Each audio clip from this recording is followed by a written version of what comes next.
Thank you. Welcome, everyone.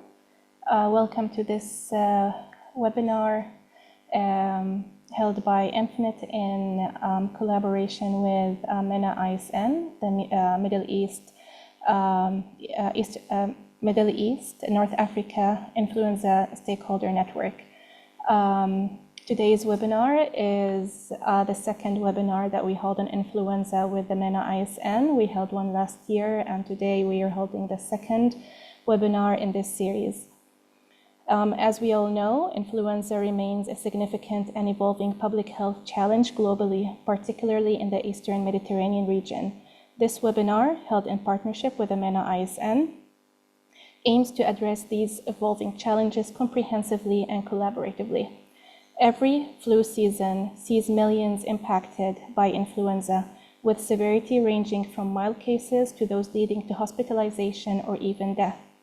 The ongoing emergence of new influenza strains, compounded by the influence of other respiratory infections such as COVID-19 and RSV, has made preparedness even more complex and critical. Additionally, the overlapping circulation of multiple respiratory viruses have increased the burden on healthcare systems, raising the need for robust, coordinated responses. Recent changes in the epidemiological landscape have included the emergence of the H3N2 subtype and increased cases of co-infection with influenza and other viruses, presenting additional challenges to public health efforts. Vaccination remains the primary tool for reducing the morbidity and mortality associated with influenza. However, vaccine uptake remains suboptimal due to factors such as vaccine hesitancy, misinformation, and logistical barriers. Addressing these issues is crucial, especially as new variants pose increased risks and place further strain on health systems. This webinar will build on the insights shared during last year's discussion, focusing on the latest influenza developments, the emergence of new strains, and innovative approaches to vaccine delivery and public health response strategies. Today, we have a number of very esteemed speakers from various regions and various backgrounds, and I will hand it over to Dr. Fatma Al-Slail, who will be our moderator for today's webinar. Over to you. Thank you, Lynn, for the warm introduction. Good evening, everyone. As a board member of the MENA ISN, it's really my pleasure to be with you all today, and welcome on our webinar focusing on the emerging challenge in influenza. As Lynn already mentioned, influenza remains a public health problem, particularly within our region, where the dynamic nature of the virus strain and the complexity of the co-circulating respiratory infections demand our vigilant attention. Today, we gather some of the brightest minds in the field to share their insight and strategies circulating and enhancing our preparedness response. This platform not only allows us to learn, but also to contribute and to collaborative effort that transfer to our border and make significant impact on public health outcome globally. Without any further ado, let me introduce our esteemed speaker for today. I will start with Dr. Amal Barakat. Dr. Amal Barakat is a technical officer in infectious hazard preparedness under the Department of Health Emergency and WHO. She is serving as a team leader in influenza and other respiratory disease program lead. She has a special interest in emerging infectious disease and public laboratory system capacity development, surveillance, and outbreak response, in according with core requirement for implementation IHR 2005. She provided technical support to the member state of MR for strengthening and their influenza and the other respiratory disease surveillance and improve public health laboratory for surveillance. Dr. Amal, the floor is yours. Thank you very much, Dr. Fatma. Let me share my screen.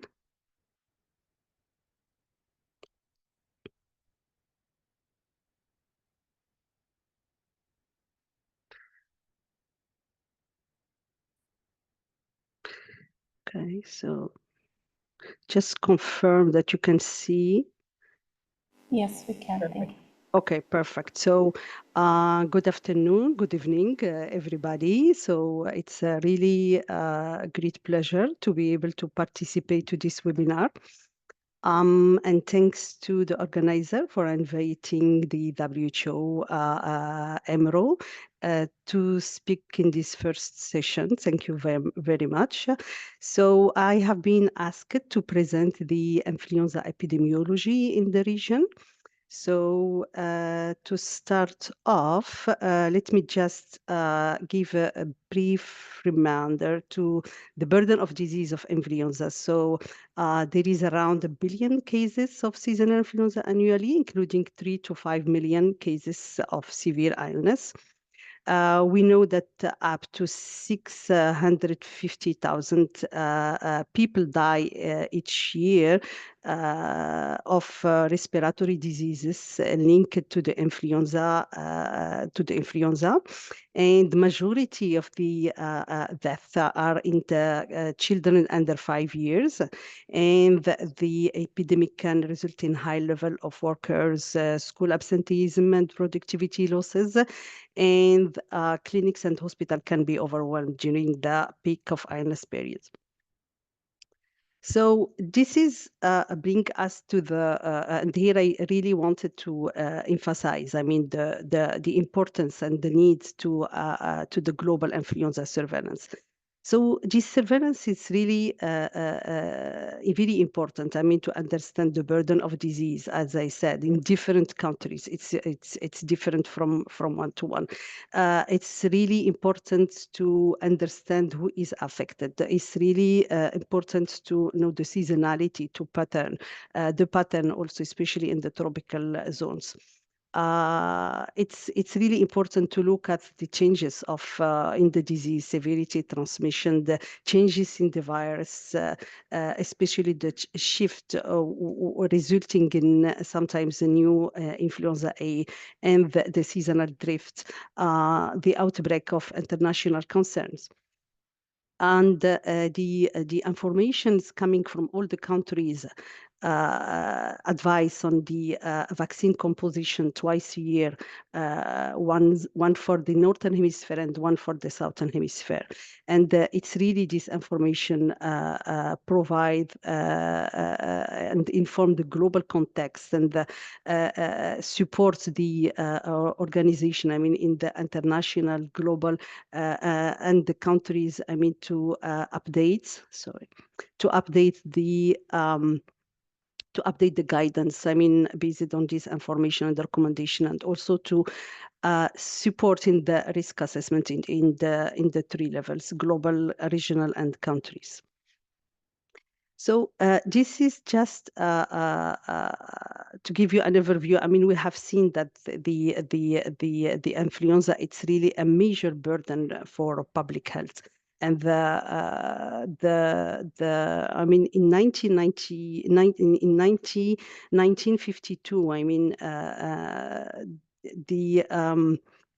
this global influenza surveillance and response system have been built, and it include international laboratories, public health institutions, and the other partners. And currently it's operates through almost 151 WHO National Influenza Center in 129 member states, with 7 WHO collaborative centers and more than 12 WHO H5 reference laboratories. So practically how it works, I mean, all these NICs, I mean, they collect around the year samples from the sentinel sites, and they test, they type, they subtype, and they share representative samples viruses with the WHO collaborative centers, who perform deep analysis, characterization, compare between all these strains, and comes up with twice a year the vaccine composition, one in February for the northern hemisphere and one in September for the southern hemisphere. So this is here. I just put the latest vaccine composition. So the one in 2024-25. I mean the current one. I mean for the northern hemisphere, and the other one, the one in the right is for the southern hemisphere. And you have seen I have put in the red. I mean the difference between both. I mean there is some drift, and you have seen that Croatia from H3N2 is a new one when it comes to the egg-based vaccine, and the for the cell culture the districts of Colombia. So for the regional, the Eastern Mediterranean region, I mean, we have a network. I mean, the network is part of the GISRS, the Global Influenza Surveillance and Response. And this, out of the 22 countries, I mean, 21 have this kind of surveillance connected. I mean, it's the only one is the exception is Djibouti. So all of them, they have existing influenza surveillance, ILI, influenza-like illness, and SARI, the severe form. I mean, and the 20, all of them, I mean, they have the National Influenza Center or National Lab, who the exception again is only one, and practically all of them, they have the capacity to conduct the genomic surveillance. So 21, as I said, they are sharing their representative viruses with the WHO collaborative centers for the vaccine purpose, and 18 countries are sharing their surveillance data with the regional database, the Influ coordinated by our team here in the regional office, connected with the RespiMart, the global influenza database and respiratory database. So 14 countries have all initiated, I mean, the vaccine policy for influenza, and we have 3 countries, I mean, who are really the partner, benefiting from big support from the Partnership for Influenza Vaccine Initiative, with 2 other who benefited before. And all of these countries, I mean, this is how we are supporting, I mean, the member states, I mean, to for the vaccine introduction or to enhance their vaccine policy.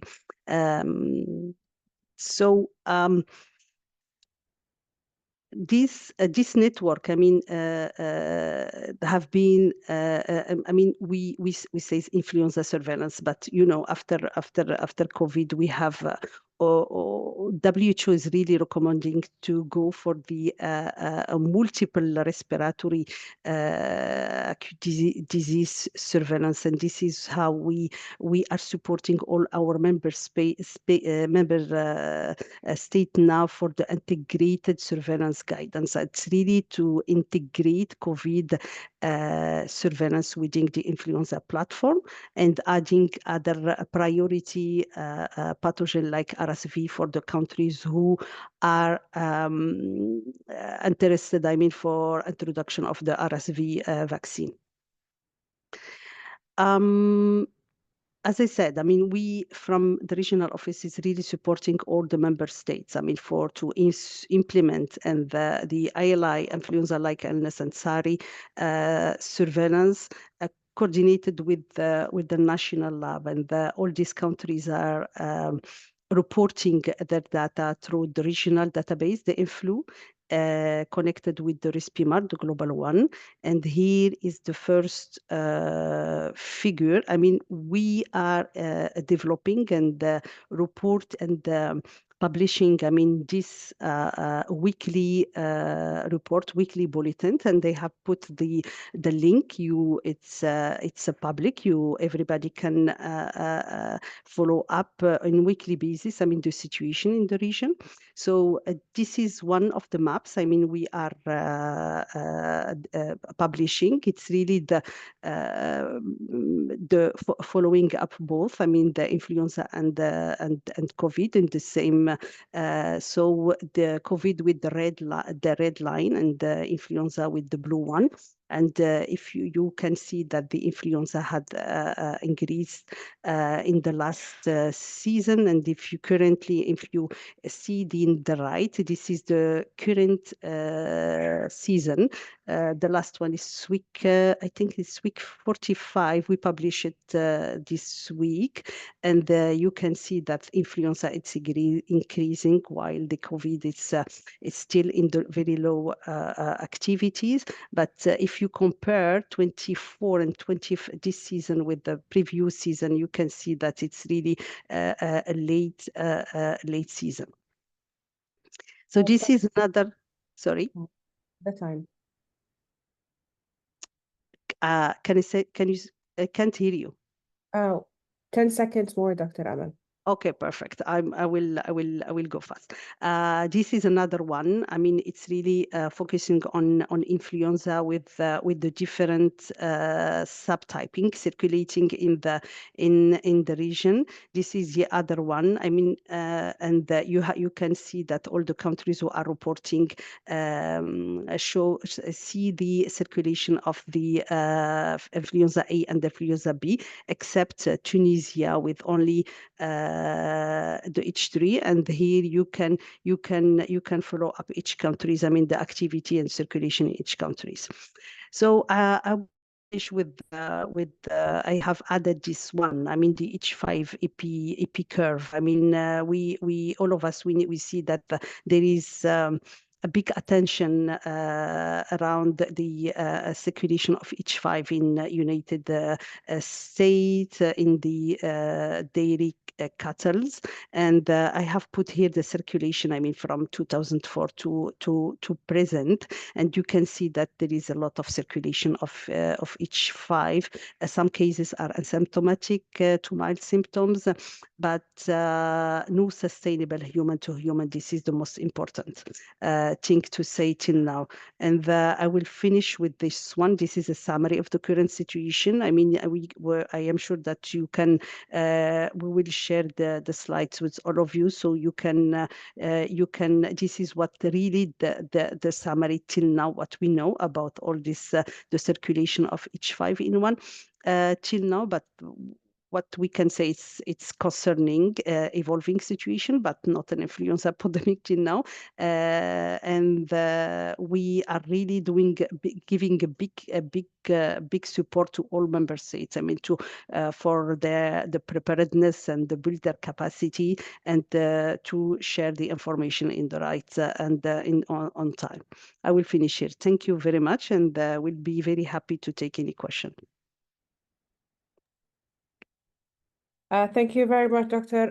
Dear Amal. We'll have the question, I guess, with the end of our three presentation. I know a lot of our attendees have a lot of a question. I do encourage you to post it in the Q&A. That will be really helpful to have it in our session. We'll go with our next speaker, our Dr. Pervez Cole. Dr. Pervez is a professor and head internal and pulmonary medicine and chief of a clinical researcher, Sherai Kashmir Institute for Medical Science, Sheringar, Kashmir. And Dr. Pervez, he's listed in the Stanford University as top of 2% of a globally researcher, and he's already published more than 350 papers and chapters book. So Dr. Pervez will be with us now.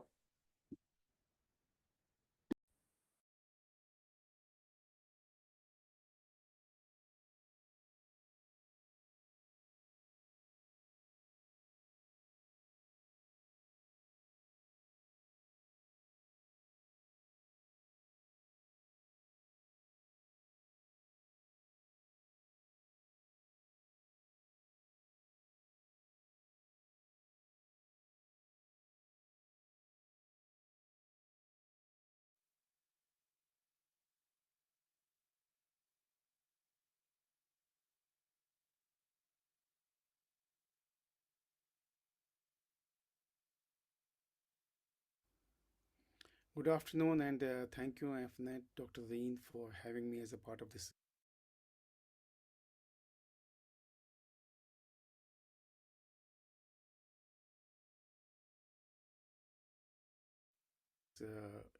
symposium. Good afternoon, and thank you, Afnet, Dr. Zeen, for having me as a part of this symposium. Getting you greetings from Kashmir. We are located in the top north of India, and we experience severe winter and heightened influenza activity during this part of this time of the year. I've been tasked to talk on updates on influenza vaccination and effectiveness and developments. A little background, we know that influenza is a significant health burden on global populations with an estimated 1 billion cases occurring in annually and about 650,000 respiratory related deaths, which do not account for other influenza related outcomes. And the worst of the burden of illness and death is in the low income countries like the sub-Saharan Africa and Southeast Asia, particularly in the older adults and children under 5 years of age. It exacts a large economic burden on global populations, and the one intervention that has been found to reduce the burden of influenza and provide a foundation for seasonal epidemic and pandemic preparedness is influenza vaccination. However, influenza vaccination is fraught with a number of challenges, and that one of the most important challenges is that the annual effectiveness of currently available vaccines ranges from around 19 to 60% due to a variety of intrinsic and extrinsic factors. Vaccine type, dosage, and inclusion of adjuvants influence how well a vaccine works in various different target populations, and effectiveness can often vary by influenza virus subtypes or lineages in even a given season, specifically for H3N2, which tends to have the poorest performance among vaccine viruses, and for which there may be a variation in effectiveness among different phylogenetic subclusters or variants of H3N2 viruses even in a single season. Additionally, varying immunity or previous exposures, either as a result of the illness or as a result of previous vaccinations, may influence the effectiveness of influenza vaccine. We know the Global Influenza Strategy 2019 to 2030 of the World Health Organization has stressed on improved novel and universal influenza vaccines with increased breadth of protection, longer duration of protection, enhanced effectiveness against severe disease, and reduced production time, which is an impediment in rolling out influenza vaccination in time, specifically in outbreaks and pandemics. Similar calls have been given by the US NIAID and Bill and Melinda Gates Foundation and the Sabin Aspen Vaccine Science and Policy Group.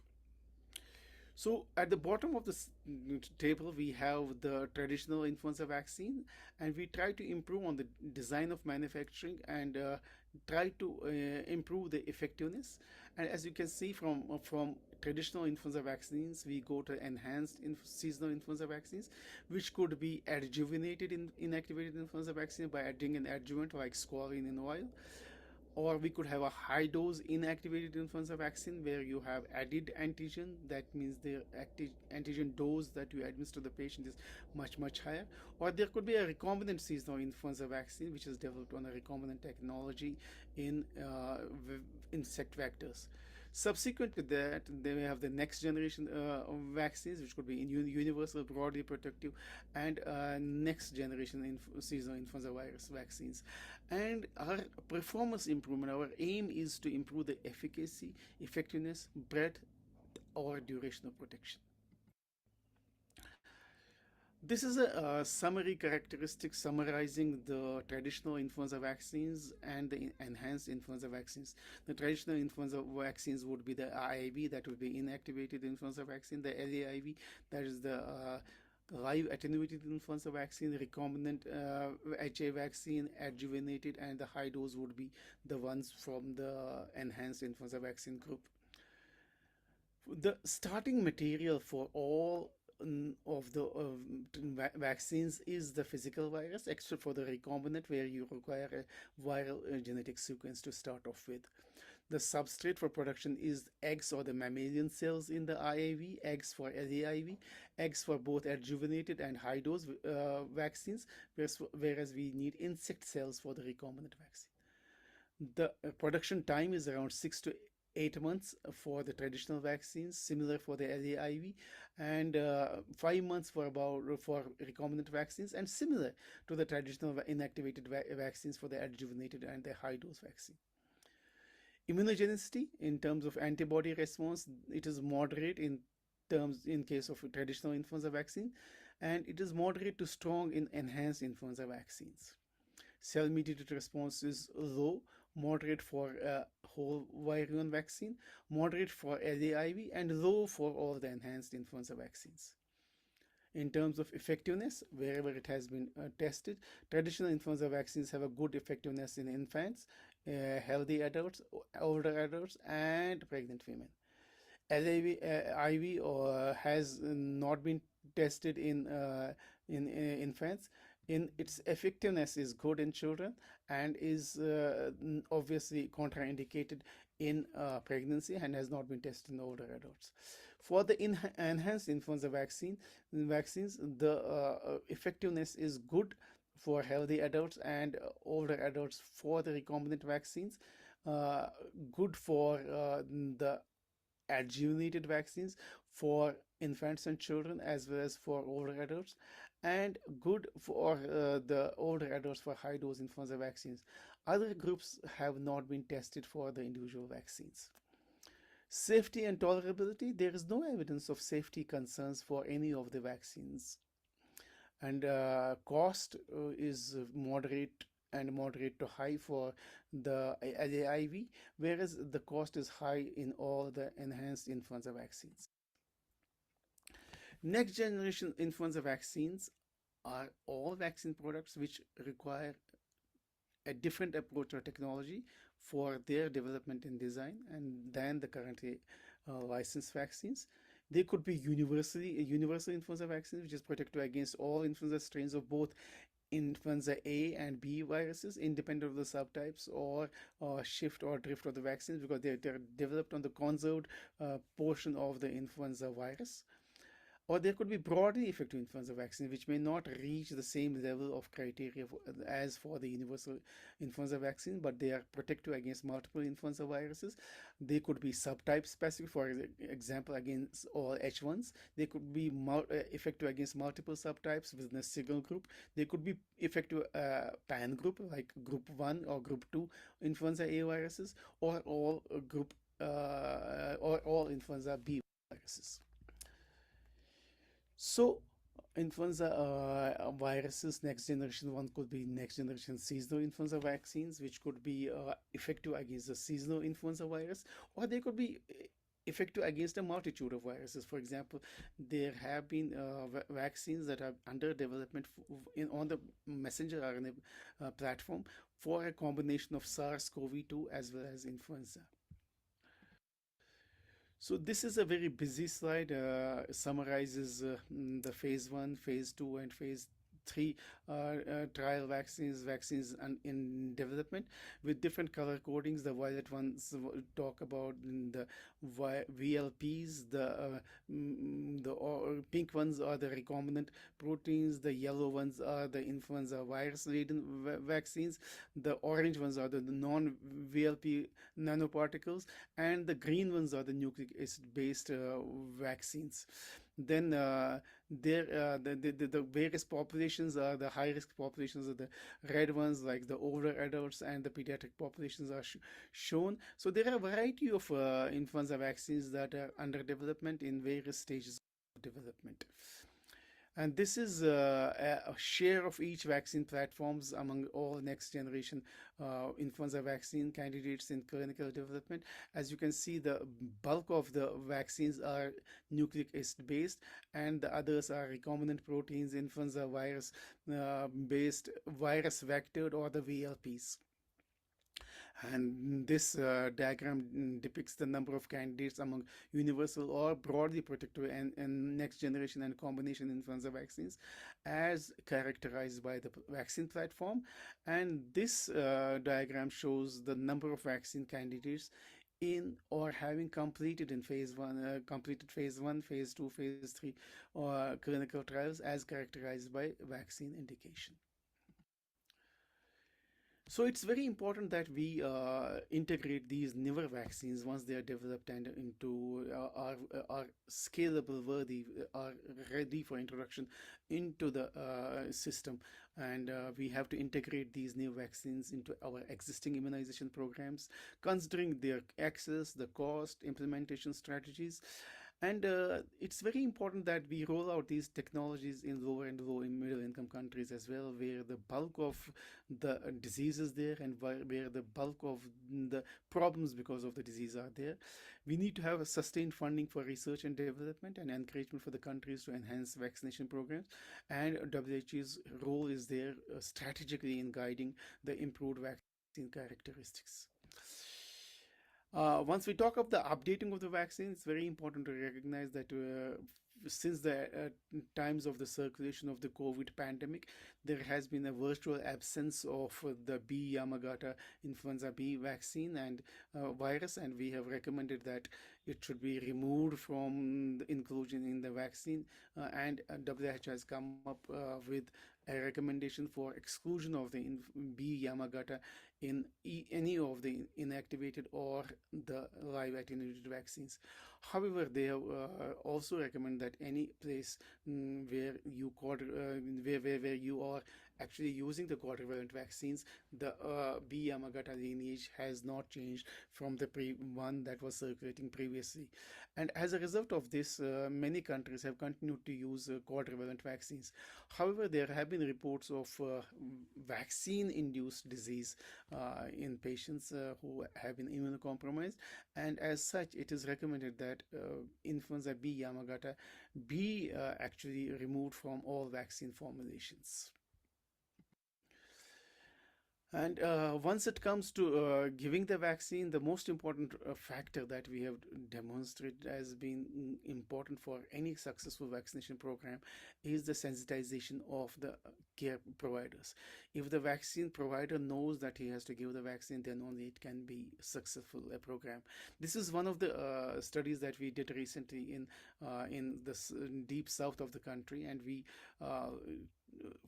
tried to look at the knowledge, attitude, and practices towards influenza vaccination among healthcare workers at a time when there was an increased awareness of vaccinations because of the COVID pandemic. And we looked at around 800 healthcare workers, and we were actually happy to find overall vaccination coverage of around 71%, which was very healthy. However, the moment that we did subgroup analysis and tried to find out whether vaccination was not a pre-employment requisite, the vaccination acceptance rate dropped to only 36%. So we concluded that influenza vaccination coverage among healthcare workers is still at an unsatisfactory level. So once they are not themselves vaccinating, they obviously do not recommend vaccination for their patients or anybody they're caring for. So it's important that healthcare workers be sensitized towards the requirement of vaccinations for themselves in order to protect themselves and also their patients under their care. So, concluding, ladies and gentlemen, the development of newer vaccines, the newer generation vaccines, the next generation influenza vaccines is critical for global health. Success will depend on continued investment, strategic planning, and integration into the existing healthcare framework to reduce the burden of influenza and improve pandemic preparedness. I thank you for your kind attention, and if you have any question, I'll be happy to respond on email. Thank you. Thank you very much, Doctor. I do encourage everyone, if you have any question, please post it in the Q&A, and we'll have a session to discuss it on without any further ado with our dear friends and colleagues, Dr. Minna, with our next presentation. Dr. Minna Durusu, she's the professor of the internal medicine at Hastap University and chair of the University Vaccine Institute. Dr. Durusu worked as a co-chair of Hastap University Oncology Hospital and the quality coordinator for Hastap University Hospital. Her research area mainly consists of adult vaccine quality improvement and patient safety. She's an author of more than 50 peer-reviewed articles. I'm sure that all of us were waiting for your presentation. Thank you, Doctor. The floor is yours. Thank you so much, esteemed chairs and esteemed colleagues. So it's my pleasure to be here with you today. And just maybe echoing on what Dr. Perez was saying, I will just start over with the importance of having a dedicated healthcare professional team in order to promote vaccination and increasing the vaccination coverage rates. So I'm the secretary of MENA ISN. Today, I'm very glad to be here together with AMFNet, and I will try to address influenza vaccine hesitancy.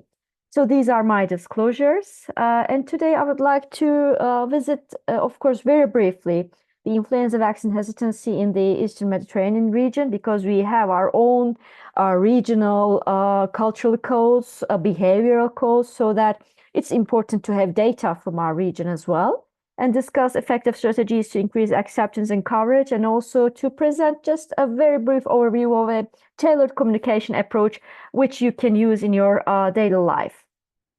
So let us first of all start by defining what does vaccine hesitancy mean. Vaccine hesitancy is defined as a delay in acceptance or refusal of vaccines. This may be all of the vaccines or just one or two of the vaccines, in spite of the availability of the vaccination services. So it's very important to ensure that the vaccines are available, they're accessible. Otherwise, it's not possible to talk about vaccine hesitancy. So first of all, we need to ensure the availability and the accessibility of the vaccination services. And if you look at the recent data from the literature, it's very evident that, especially in the low and middle income countries, the most important determinant of vaccine acceptance is the accessibility of the services. So having said that, I would like to go on with the determinants of vaccination, because actually there was the 3C model, which was composed of confidence, complacency, and convenience of the vaccines. But very recently, we have moved to a 5C model. So what does it mean? So these are the determinants to just guide people to accept or to reject the vaccines for themselves or for their children, for their loved ones, or the ones that they care for. So if the person have confidence, I mean, if they trust in the vaccines, if they trust in the system and the policymakers, then the vaccine acceptance rates are higher. So on the other side, if the person or the patient has an increased risk of the perception of the vaccine preventable diseases, then it's much easier for him or her to comprehend the benefits of the vaccination. And of course, convenience is important. Again, we here see the importance of availability and accessibility. And also, sometimes, as we have seen in the COVID-19 pandemic, the constraints also matter. If you're not vaccinated, you cannot enter to the public spaces, for example. And on the other hand side, some people think that the collective responsibility is more important, not just to protect myself, but to protect the community and to protect the other ones by herd immunity can really matter for them to accept the vaccines.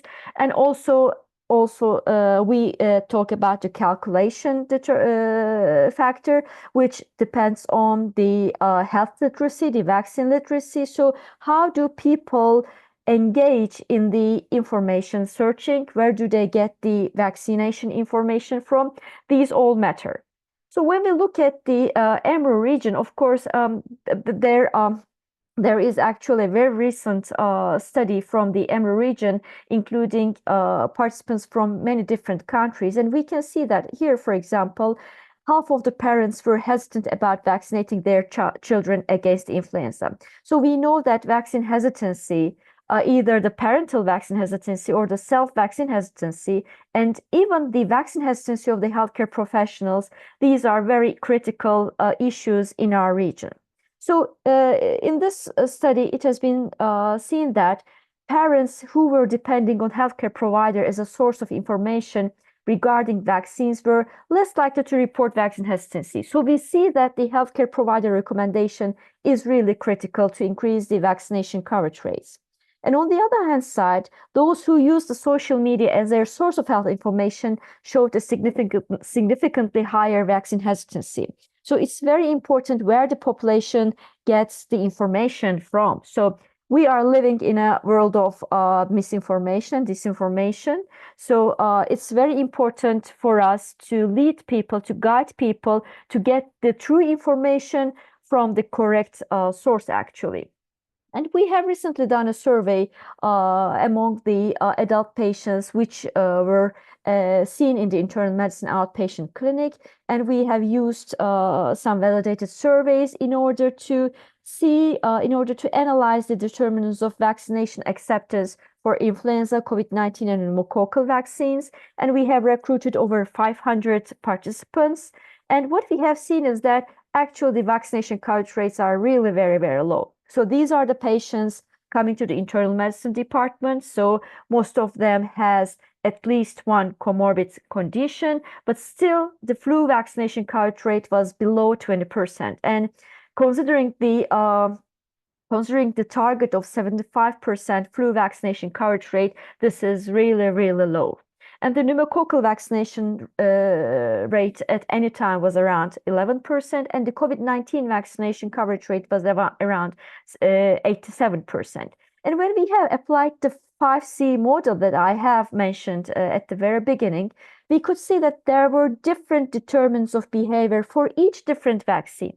For example, the physician recommendation was very important for flu vaccine and the COVID-19 vaccine, while it has no effect on the acceptance of pneumococcal vaccine.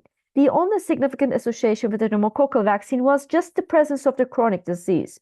But on the other hand side, the confidence and the collective responsibility factors were important for the acceptance of flu vaccination. So here we see that actually we need to tailor our messages not only to the communication that not only to the communities and the people that we are talking to, but also with regards to the vaccine that we are advising. And this is another study that we have done within the MENA-ASN network, and we have recruited healthcare professionals from 10 countries. And here you can see the distribution of the countries, really a wide geographical region. And we have surveyed healthcare professionals between December 2022 and March 2023. And we have got over 800 responses. And what we have seen is that actually 28% of the healthcare professionals were hesitant about influenza vaccination. So themselves as healthcare professionals were hesitant. And when we looked at the advocacy scores, we have seen that although 70% of the healthcare professionals were confident about discussing with their patients around the vaccines, 30% of themselves felt themselves diffident to engage in that vaccination communication. And what's more important is that when we looked at the self-vaccination behavior, we have seen that the ones who were engaged, who really had information on the vaccination and who really felt themselves adequate and confident to get the vaccine themselves, they were really vaccinating themselves on a habitual basis. But those hesitant healthcare professionals had a very extremely rarely self-vaccination behavior. And moreover, those who were confident about the vaccines and discussing about the vaccines suggested or advised vaccination to their patients, but on the other hand, who felt themselves inadequate, they rarely advocated around the flu vaccination. So it's very important to have really engaged, confident, and very well skilled healthcare professionals in order to increase the vaccination coverage rates among the public. So there are, of course, some innovative ways to facilitate vaccination in the population. We really need to tailor our messages, our communication strategies with regards to the population that we are dealing. So we may have different cultural codes, regional codes, even religion can be a matter of choice for those people in order to accept or to decline the vaccine. So we may engage in some kind of innovative ways, and one of them is the motivational interviewing. So this is a technique which has been used by the psychologists and the psychiatrists for many years. And now we have seen that motivational interviewing is a very, very efficient and helpful tool in order to engage around the vaccination communication with the community and the people, the parents. And then we can really engage with those people in order to have a plan around vaccination. So it's a tool actually to increase the vaccine acceptance, and it can also upskill the healthcare professionals for vaccination advocacy and communication. It's a collaborative, evocative, and respectful tool. So it's no use to tell a patient or a parent to vaccinate his or her child or to get the vaccine him or herself in a authoritative way. So sometimes these may have some negative attitudes just for the patients. So what we really need to do is to understand the behavioral drivers of that person. So why is she afraid of getting the vaccine? Why is she not confident on having the vaccine to the child? Or what is the real need of that person in order to accept the vaccination for him or herself or for his or her child? So we really need to understand the self, the motivators, and respect the autonomy of that person in order to guide the individual change. And there are 4 steps of this motivation interviewing technique. One is actually to engage with the person. So first of all, we really need to build a rapport and a trust-based relationship. The person should really trust in the healthcare professional in order to continue the discussion. So first of all, we really need to have the person engaged so that we can continue the discussion. And then we can focus on the discussion to set the agenda and to identify the needs of that person. And then we can really evoke with some questions the motivations of that person for change. So is it the data that he or she needs? Is that the confidence that he or she needs? What is that? We really need to evoke on those questions. And then if we can build that bridge, that trustful communication and relation with the person, we can collaboratively plan to build up an action plan for the vaccination coverage or vaccination acceptance of that patient or the one that he or she cares for. So it's an art. So it's no use to have a parental point of view and to say that you need to have this vaccine, but we really need to be more constructive, just trusting in the autonomy of that person and build a trustful relationship with the one that we are advising the vaccination for. Thank you very much. Thank you very much. That was very informative. I'm sure that we'll have more on the Q&A session. So I would really encourage everyone to be with us on the Q&A for a further discussion. Dr. Minna, Dr. Amal, please join us. We'll have our session now. I'll raise some of the questions that have been forwarded to us. And just we can check who can answer these questions. I'll start with the first one. How to develop the universal influenza vaccine targeting conservative viral component offers promise? I think Dr. Amal can go with the targeting of influenza vaccine. Yep. As I said, this is really a year-round process. The NICs taking samples from the Sentinel sites, doing the subtyping, and sending some representative to the WHO collaborative centers. So this is how, and the WHO collaborative centers, we have 7, one in Memphis for animal, and we have 6 human dispatched in around the world. So these WHO collaborative center, they are using multiple tests. Here we are talking about the sequencing, deep hemagglutination, inhibition of hemagglutination. So this is how they are getting this kind of. I don't know how to go deep and explain all this lab testing, but this is what I can say. I mean, it's really to take the most new strains who really provoke the most recent outbreak and include it in the formula. Thank you very much, Dr. Amal. Dr. Ben, I have a question. What innovation communication strategies that have been most effective in addressing vaccine hesitancy within our region? Can you share some example of successful innovation that have improved the vaccine uptake, please?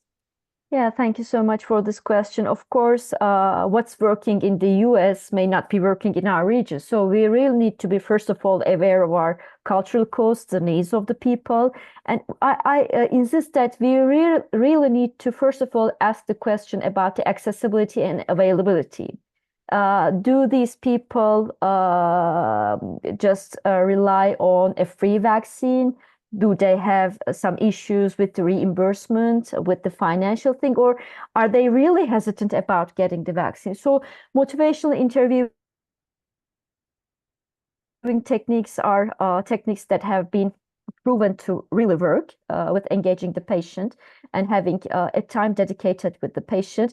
And I think it's also very important to indicate that vaccination is a preventive tool. It's like having a colon cancer screening. It's like having a blood sugar screening. So it's not something very different that we are trying to utilize, but it's a major preventive tool. And I also do think that we should be very transparent about the vaccines, their safety and their effectiveness. So we can never argue that the influenza vaccines prevent the infection 100%. So that's for sure. So we really need to be transparent with the patient, with the person, and we say that, look, we have a vaccine, that's the influenza vaccine. It's good to prevent the infection, but sometimes if it does not match with the circulating strain, it cannot prevent the infection 100%, but still it prevents you to be hospitalized, it prevents you to have a severe complication, and it prevents death, ICU admission. So I think it's very important how we convey the message, and also it's again critical to really make the person feel that we trust the vaccine, we are confident in the vaccine. So we shouldn't be vague about the vaccine, but say that I really do believe that you need to get this vaccine in order to protect yourself from the complications of a severe infection, or in order to protect your child from a severe influenza disease. I think this is also very important. And on the other hand side, of course, if we are working on a community, then we really need to know from which information source that community gets the information from. So social listening, just seeing what's going around in the social media, tailoring messages around those, and using some techniques like debunking the myths around vaccination. So these really require professional skills. These are the skills that as healthcare professionals and public health professionals, we really need to learn and upskill ourselves. Thank you very much, Dr. Minna. Dr. Amal, during the COVID-19 pandemics, experts think that the influenza vaccine may reduce the severity of the COVID-19. Is there any studies regarding of this issue? Very interesting question. I mean,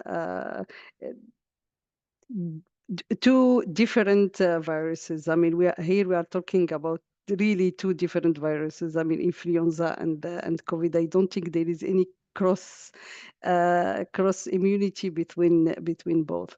It can be within the same family. I mean, influenza or COVID, but I don't think that. I don't know. I mean, for me, I have never seen any study. I mean, showing that having being infected and having being vaccinated by influenza will reduce the COVID. Over. Thank you, Dr. Amal. Dr. Minna, there a question. I would like to know the successful intervention or methodology other than sanitization and community engagement that approve and can be encountered with vaccine hesitancy. So I'm just trying to understand what the question is about. So it's about,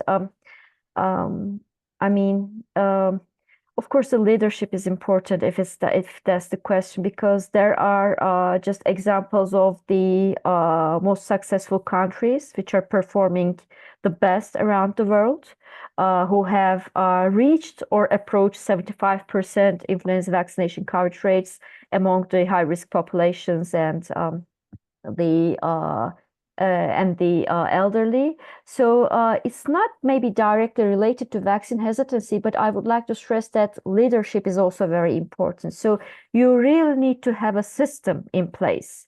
So the influenza vaccines should be accessible and available. You need to have an influenza vaccination campaign each year, and you really need to have an influenza policy. So I think it was very important. Actually, this was something that we have discussed in Istanbul very recently. To have recommendations around influenza vaccination is not adequate. That does not mean that we have a policy. We really need to have a policy. So how should we shape the seasonal influenza vaccination campaign? So how will we use the data that we have gathered from the social listening? So how will we prioritize the number of maybe limited number of vaccines that we have in hand? Without causing hesitancy among the population. I think these are also very important issues. So, because what I do think is that when we're talking about vaccine hesitancy, I think some of the issues can really be solved by having a dedicated and willing leadership with an efficient system running in place through a continuous quality improvement perspective. So if we did something and it worked, then we can go on with that. If we did something and implemented a policy and it did not work, then we should look for another which will really work for that community. So it's always a continuity of circles that we need to get the data. And of course, we need to have the vaccination coverage rate data in hand. So we need to see in real time how we are performing in the system. Are we reaching our targets or are we far away from our targets? I think these are all very important. Thank you very much, Dr. Minna. Dr. Amal, and most low middle income countries that they don't have the adequate supply for vaccine. So how do the WHO, EMRO are going to solve these countries on this problem? Yeah, same here. I'm trying to understand really the question. Maybe the question, it's Dr. Mina. I mean, she explains a little bit what is the issue about the influenza vaccine. It's really to have the policy. Without influenza policy, how we can have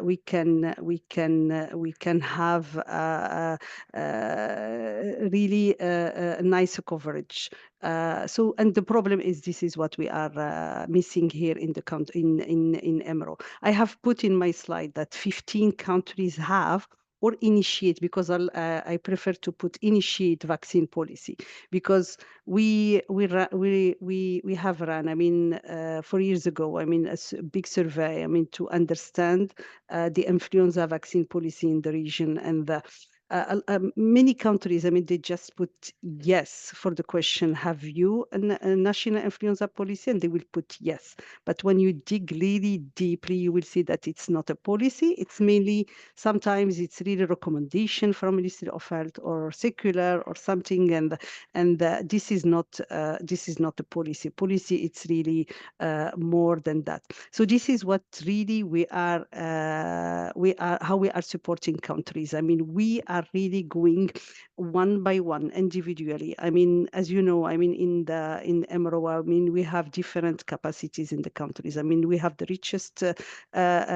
countries here, and we have more than 50% of the countries, I mean, suffering from complex emergencies. So really going one by one.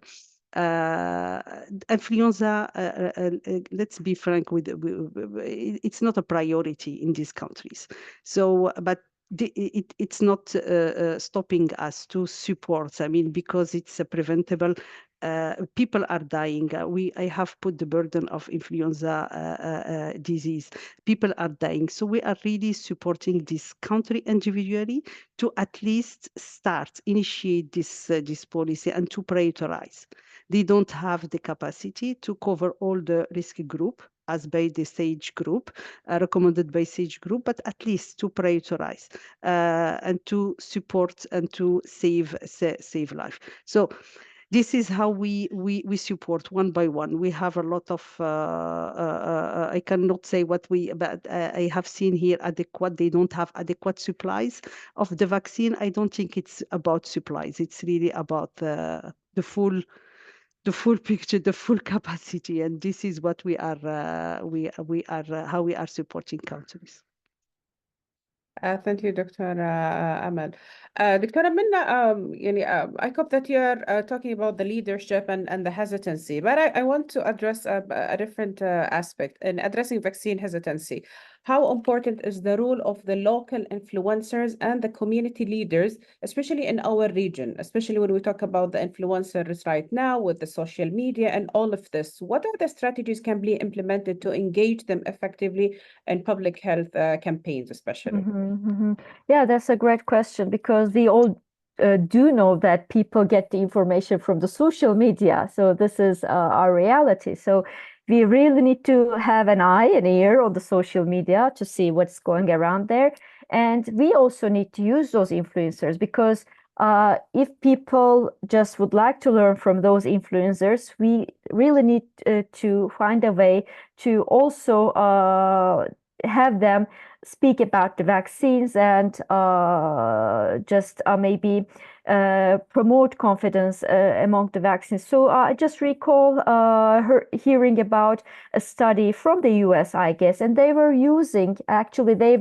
working with the influencers who had around 1,000 and 5,000 followers. So if you're working with an influencer, for example, who has around 20 million of followers, he or she does not provoke a confidence. But if you work with local influencers, like having followers of around a few thousands, then those are people who are trusted in their own local communities and in their daily lives. For example, they can say that, oh, here today, look at me, I've got my flu shot, because people really do believe in them and think that they do not have any conflict of interest, any relationship with the pharma industry, and they really trust in them. So I think as we also need to engage with those trusted and reliable influencers in order to convey our messages in a healthy way. That's so important.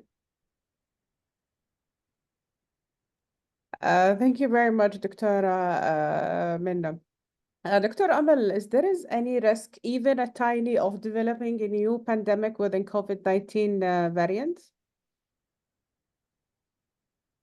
It's really, I don't know how to understand this question. I mean, if we are developing a new pandemic means we are developing, no, I mean, we are not developing a new pandemic, but the risk is there. I mean, it can be, this is why, I mean, we are, the latest global risk assessment put COVID as a high, globally high, because we are, we don't know a lot about COVID. Till now, we don't know the seasonality. It's very weird. I mean, it's different than influenza. It doesn't have till now the seasonality, and we don't know. And still, we are we are seeing some the new variant, and I can assure you that till now, I mean, we still have our working expert group who are really following closely the circulation of COVID. We are no one can say that we it's done with COVID. It's still circulating. I have put the maps. I mean, with the where we are really following up the circulation of the SARS-CoV-2. It's still there. It's still with us. We don't know where we are going. Maybe it will be a new variant, will be very severe. Who knows? I mean, only the future can say. But the risk, the latest risk assessment, it's still high. Thank you, Dr. Amal. So this the question for both of you. It's a very general question. In the market, there is the shots vaccine injectable, and there is the spray. From which one the product the highest level of immunity? If there is any difference, or which one will give the highest immunity?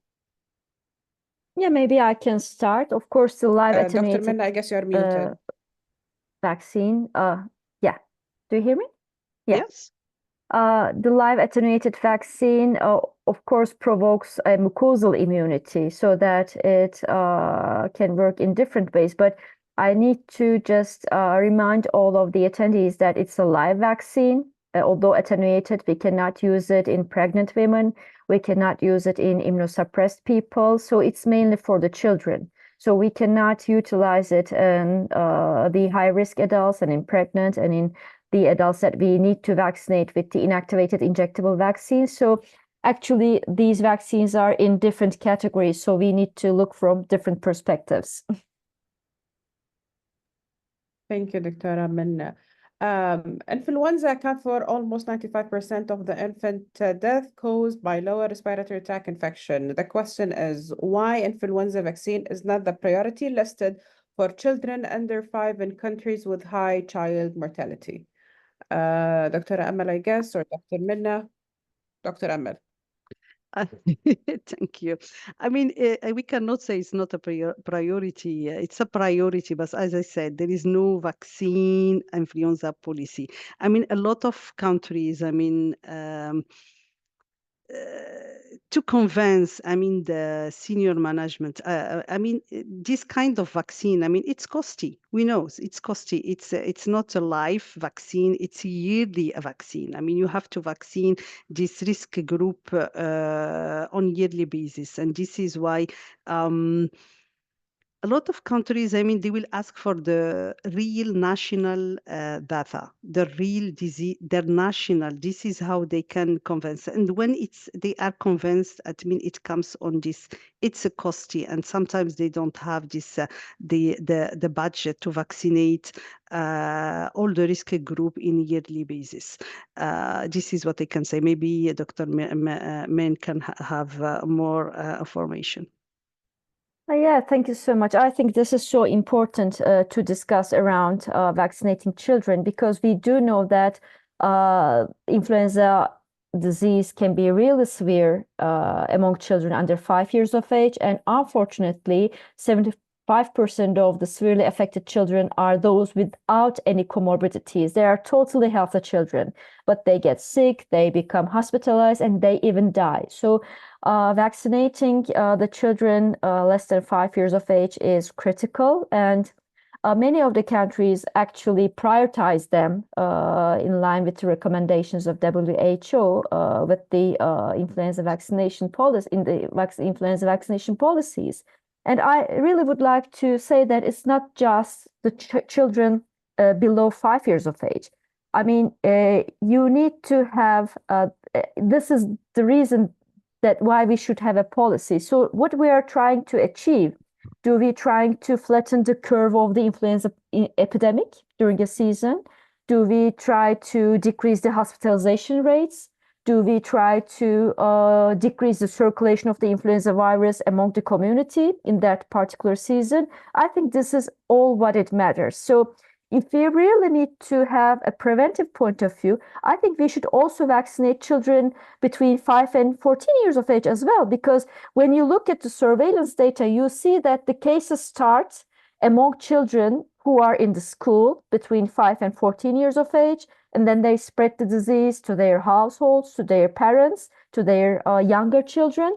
And then when you look at the surveillance data, you can see that the children, the adolescents and the young adults, they usually have the ILI presentation, which is the influenza-like illness presentation to the GPs, to the family practitioners. But people less than 5 years of age and over 65, even 50 years of age, they present directly to the hospitals.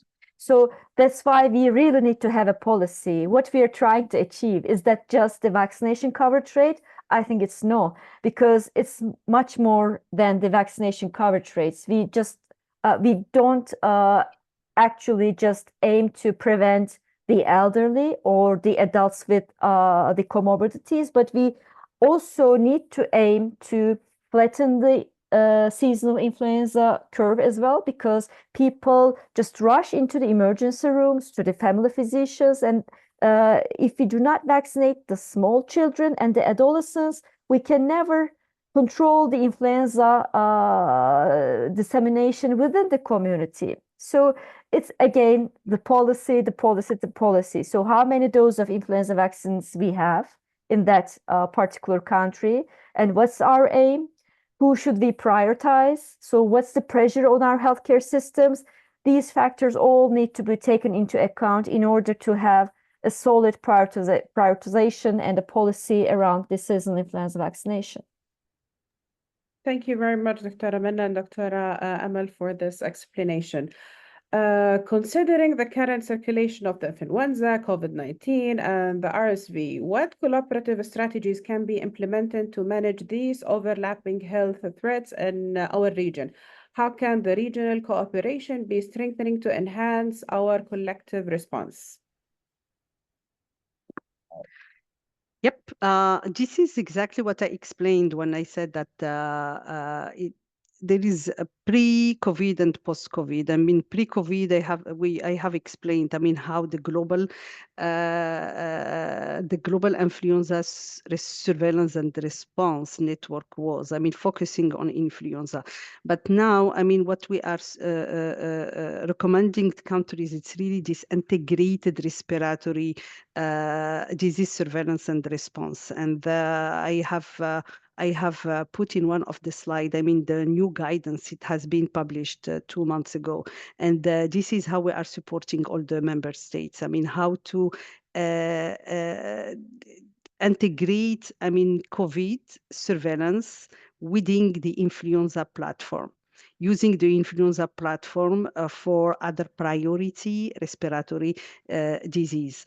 RSV, for sure, this is the third priority for the countries who are really interested for the introduction of the RSV vaccine. You know that RSV vaccine start to be available, and a lot of countries are really using this platform to monitor and to survey and to measure the burden of the RSV in the. So this is how we are going. I mean, really maximizing the resources, maximizing the effort, and using the same system for these viruses, and this is the new. I don't know if you heard about the PrEP. I mean, the preparedness and resilience. I mean, this is the direction where we are going as a WHO and partners, and really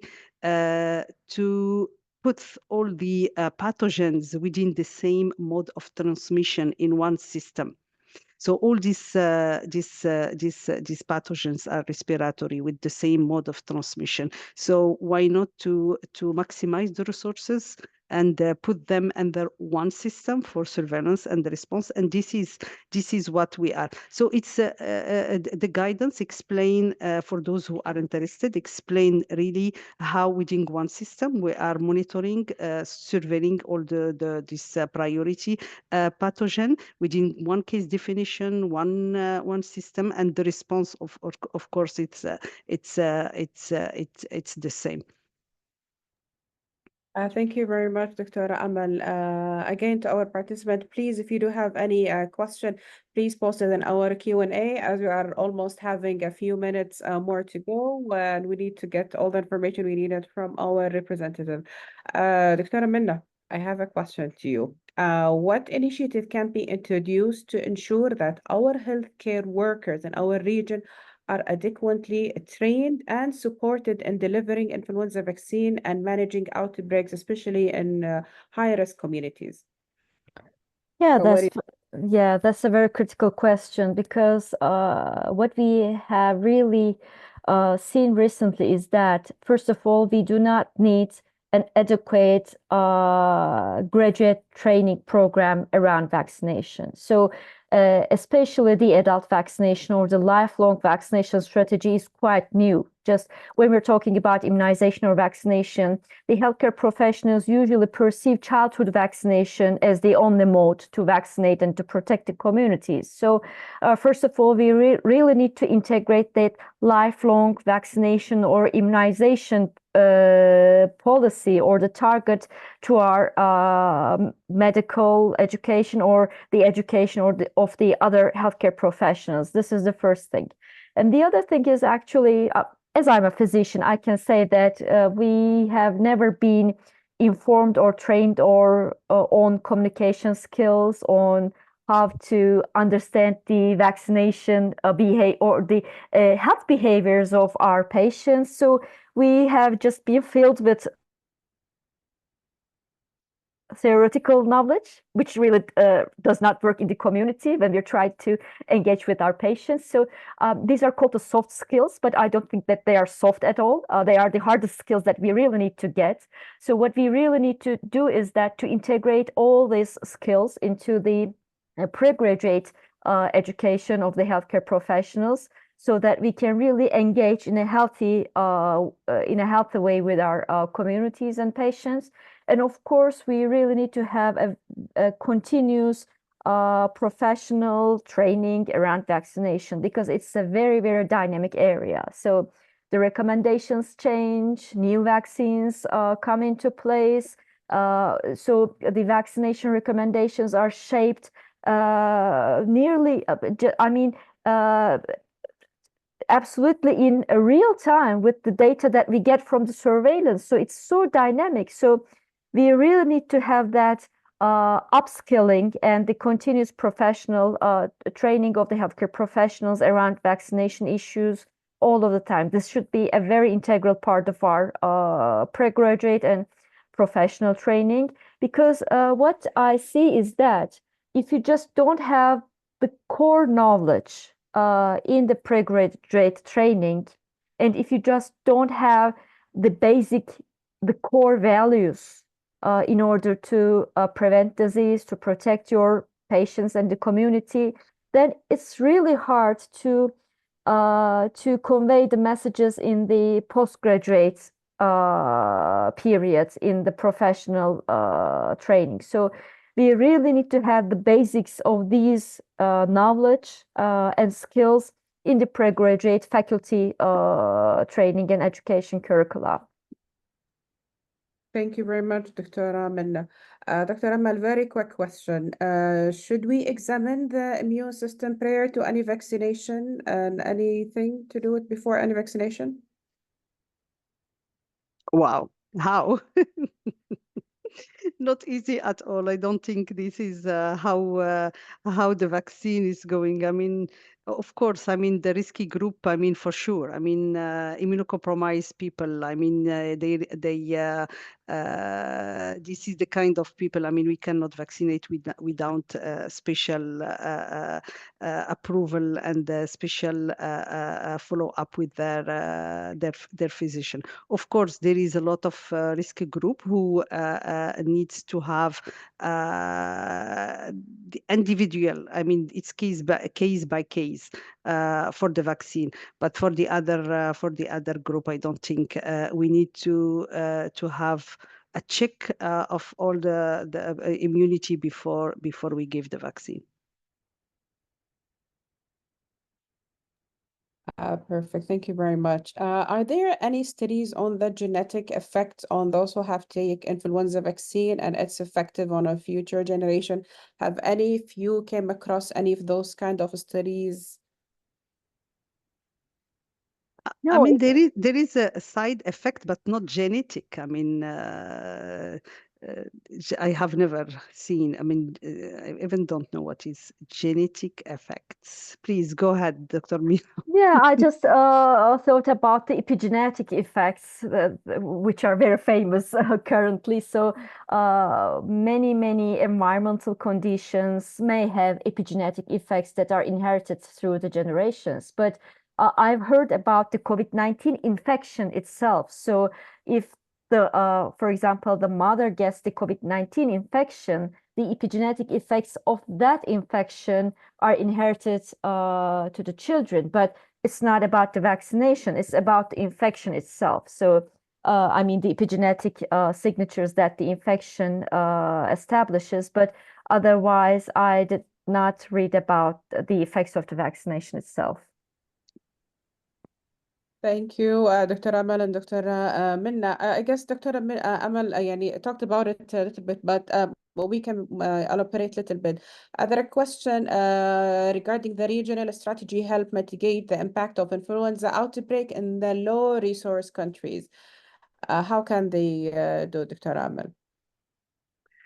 I mean, we are really supporting hardly. I mean, all member states. I mean, really to have this kind of surveillance and response in each countries. You have seen that it's really the epidemiological pattern. It's really different from countries to countries and sometimes from region to region. I mean, it's really circulation of influenza. It's really related to the climate and geographic representation. So we are supporting all the member states. I mean, we have 11 countries now are benefiting eligible for pandemic influenza preparedness funds, and this is how we are supporting. It's really the PIP, the pandemic influenza preparedness, is based on sharing viruses, getting benefit. So a lot of countries in the region benefit from this sharing viruses, getting benefits. So it's the benefit is going to the countries to support the capacity building. In capacity building means in human resources supplies and supporting the surveillance, the sentinel sites, supporting the people who can do the outbreak investigation management and the response. So it's a big program supporting a lot of countries in the region. We are doing a lot. Maybe another time we can have I don't know, webinar or people who are interesting. I mean, we published our strategy, how really we are supporting the big program.